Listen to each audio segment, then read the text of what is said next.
5 Maret itu pertama kali saya ke Kendari. Sejak saya hidup jadi manusia sampai jadi hamba Tuhan, saya belum pernah ke Sulawesi Tenggara. Berkali-kali diundang tapi gagal. Saya nggak tahu kenapa. Saya tunggu Tuhan saja.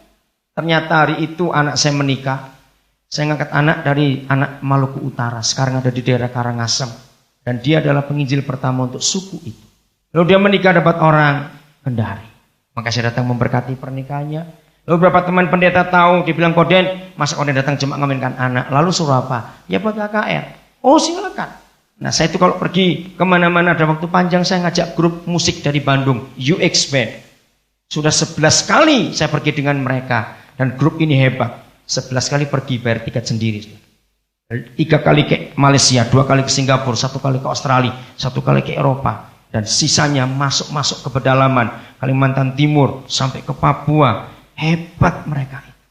Lalu karena anak menikah saya ingin buat meriah, saya ajak mereka, ayo. Jadi kami beli tiket pesawat sendiri, sewa hotel sendiri, bayar sendiri. Lalu ketika teman-teman pendeta tanya, boleh buat acara ya? Karena Koden nggak pernah ke sana. Sewa gedung, iya tapi kami nggak punya uang. Kami bayar. Jadi di kota itu orang-orang kayanya heran. Ini pendetaan nih. Datang bayar sendiri, sewa gedung sendiri. Kami sewa gedung sendiri 4 juta 2 hari. Dengan sound systemnya. Tapi hari pertama itu di restoran. Selesai pernikahan, maka UX buat acara. Tanggal 5 Maret itu, pernikahannya 4 Maret, ini 5 Maret. Saudara ternyata ketika tanya jawab, tiba-tiba ada seorang muda, yang sudah menikah, istrinya hamil, diajak. Begitu dia bertanya, semua panitia jadi heran, karena ini bukan orang Kristen. Lalu saya stop, saudara, kalau gitu nanti selesai acara kita ketemu lagi. Ternyata orang ini kesasar, dipikir bukan ibadah, karena di restoran. Kamu ini siapa? Kenapa sih? Lalu dia cerita. Saya orang Lampung, melarikan diri karena masalah. Malam itu saya kunjungi ke rumah, dia tinggal. Teman mertuanya, jadi mereka nggak kenal, terpaksa menolong. Begitu saya masuk di kamarnya, ya ampun, di Kendari ada sungai. Rumah ini pas di pinggir talutnya sungai. Kamarnya suami istri ini pas di pinggir itu. Saya pikir kalau tidur gelundung masuk sungai, betul. Terus saya tanya dia, Roh Kudus menyuruh saya, tolong dia. Saya langsung panggil dia, saya bilang, Kak, saya jadi bapakmu malam ini. Di mana orang tuamu? 2 minggu lalu, bapak saya dan ibu saya ada di Jakarta. Tapi saya nggak tahu di mana. Nomor telepon terakhir. Besok saya telepon, ada dia. Begitu saya telepon, ternyata bapaknya masih di rumah temannya lagi. Ringkas cerita, dia senang ketemu anaknya karena dia sudah 2 minggu kehilangan anak dan menantunya diambil. Bagaimana? Begitu dia cerita masalahnya, aduh berat betul rumah tangga ini. Saya berkata, Pak, saya mau tolong. Tapi bapak saya bawa ke Nabire. Nabire itu di mana? Saya bilang itu di Papua. Aduh jauh betul Pak. Ya bis, cuma itu. Coba saya ngomong sama anak saya ngomong. Akhirnya mereka mau. Tanggal 16 Maret ada kapal namanya Labobar. Itu yang ke Nabire dari Jakarta. Kalau bapak siap, ya Pak, tapi saya nggak sendiri. Ada istri saya, ada anak bungsu. Bawa semua Pak. Berlima, silakan. Kami punya rumah. Waktu itu kami belum lama beli rumah. Luas tanahnya 2.371 meter persegi di tengah kota Nabire. Rumah cukup besar 4 kamar. Kami belum tahu siapa menempati rumah itu. Karena Roh Kudus gerakkan untuk beli. Sekarang 3 keluarga tinggal di rumah itu. Saudara. Jadi bagaimana saya ketemu anak saya. Kapal itu 18 Maret sampai di Makassar. Nanti anak bapak dengan menantu saya terbangkan ke Makassar. Lagi sekali saya belum kenal betul keluarga ya. Tapi Roh Kudus menyuruh saya menolong mereka. Istri saya sudah di Nabire. Saya telepon dia akan datang satu keluarga nanti begini-begini. Baik. Lalu tanggal 18 mereka ketemu, menurut cerita mereka di kapal, mereka saling menangis. Karena mereka terharu bisa ketemu lagi, secara logika enggak mungkin. Adik bungsunya, anak bungsunya ini SMK, bayangkan bulan Maret, semua surat ketinggalan di Lampung, enggak bisa sekolah, semua mau ujian. Kami berjuang di Nabire ada SMK, diterima, kepala sekolahnya telepon ke Lampung, telepon ke Jayapura untuk daftaran anak ini belum terlambat, akhirnya boleh. Awal Juni, anak ini berkata, Papi, kalau saya dibaptis bagaimana? Oh silakan, siapa ngelarang kamu? Akhirnya saya baptis dia awal Juni. Sekarang anak ini ada di Negeri Malang, ngambil jurusan geografi. Setelah dia lulus, saya berkata, Papi saya akan balik ke Nabire. Saya akan ngajar di sekolah Papi untuk jadi guru SMP. Kepala sekolah, saya tanya, jurusan apa yang kita perlu? Geografi. Dia tes di Malang, lulus. Saudara, lalu tanggal 23 Juli. Oh maaf, saya kecepatan ngomong. Begitu mereka tiba di Nabire tanggal 20-an, istri saya ngantar ke rumah baru itu. Begitu si bapak lihat tanah yang begitu luas, dia bilang, ibu boleh nggak saya nanam sesuatu? Pas waktu itu kami baru dapat benih cukup banyak, 30 kilo lebih. Bayam, kacang panjang, lombok, tomat, terong, sawi, dan macam-macam. Pak, kami baru dapat benih ini. Dia tanam, dia olah tanah itu, sudah. Dan luar biasa. 23 Juli, ibu bapaknya minta dibaptis. Kami nggak pernah ngomong soal Tuhan sama sekali. 3 orang sudah. Awal Juli, anak cucunya lahir. Yang menantunya saya ketemu di Kendari. Anak laki, kami biayai kelahirannya juga.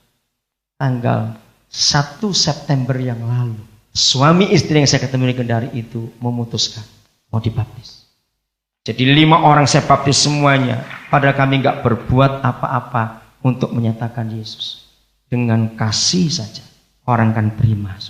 Saya bisa cerita banyak tentang ayat. Maka itu kalau engkau kaya, uangmu miliatan di bank, terus bilang maaf saya nggak bisa nolong, kurang ajar kamu dalam nama Yesus. Alasan terus. Dengar baik-baik orang kaya. Tidak ada bisnis yang tidak berasal dari Bapa di surga. Saudara pengusaha kayu, siapa yang nanam kayu bukan engkongmu, tahu nggak? Maaf saya berkata kasar. Saudara usaha jual beli mobil, yang buat besinya siapa sampai jadi mobil?